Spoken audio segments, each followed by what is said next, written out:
எல்லாத்துக்கும் வணக்கங்க. Mahesh cooking from கோயம்புத்தூருங்க. நம்ம இன்றைக்கி சூப்பரான ஒரு சுண்டக்காய் குழம்பு தாங்க வைக்க போகிறோம். இந்த சுண்டக்காய் வத்தல் தானுங்க. பாருங்கள், அதுக்கு நம்ம வெங்காயம், தேங்காய், சீரகம், மிளகு, தக்காளி, புளி எல்லாம் வணக்கிட்டுங்க. ஆல்ரெடி நான் இதில் நிறையா குழம்பு வைக்க இந்த மாதிரி ரெசிபி தான் யூஸ் பண்ணியிருப்பேன். அந்த மாதிரி நான் அரைச்சிட்டேங்க. அந்த மாதிரி நான் வறுத்து எடுத்துருக்குறேங்க. இதை அரைச்சிட்டு உங்களுக்கு நான் காமிக்கிறேங்க.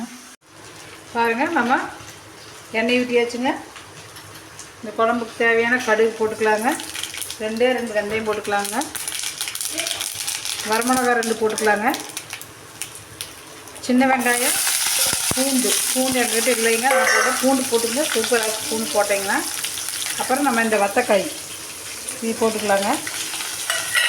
வெண்டைக்காய் ஒரு 2-3 நாளாக இருந்துச்சுங்க, அதே இது போட்டுங்க. ஏன்னா கொஞ்சம் வெண்டைக்காய் பொரியல் பையனுக்கு செஞ்சுட்டு அதனால் இது வெண்டைக்காய் இதுக்கு மட்டும் ஒரு 2 எண்ணெய் எடுத்து வச்சு போட்டுங்க.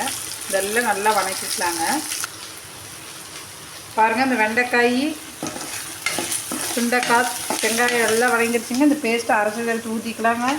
பூண்டு போடுங்க. பூண்டு போட்டால் சூப்பராக இருக்குது. இது 2 நாளைக்கு வச்சு கூட சாப்பிட்லாங்க. சூப்பரான இந்த குழம்பு நல்லா இருக்குங்க.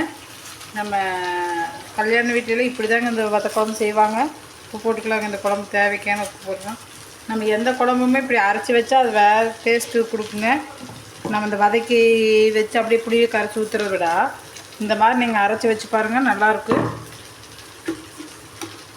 பாருங்கள், இதுக்கு தேவைக்கேற்ப கருவேப்பிலையும் போட்டுட்டேன். நல்லா கொஞ்சம் நல்லெண்ணெய் ஊற்றிக்கிங்க. நல்லெண்ணெய் ஊற்றி செஞ்சாலும் நல்லா இருக்குங்க. இதில் வயிற்றில் இருக்கிற சுண்டைக்காய், வயிற்றில் இருக்கிற புண்ணுக்கெல்லாம் அவ்வளோ நல்லதுங்க இந்த சுண்டைக்காய். இது உப்பு போட்டு வச்சுங்க, கொதிக்கிட்டுங்க.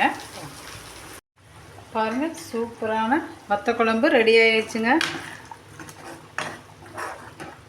பாருங்கள், அருமையாக இருக்குது.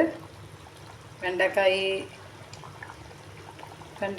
வெங்காயம், சுண்டைக்காய் போட்டு ஒரு சூப்பரான இது. இந்த சுண்டைக்காய் குழம்பு ரொம்ப நல்லதுங்க. சுகருக்கு, ப்ரெஷருக்கு எல்லாம் வச்சு சாப்பிட்லாங்க. பாய்ங்க. எங்கே சிவா?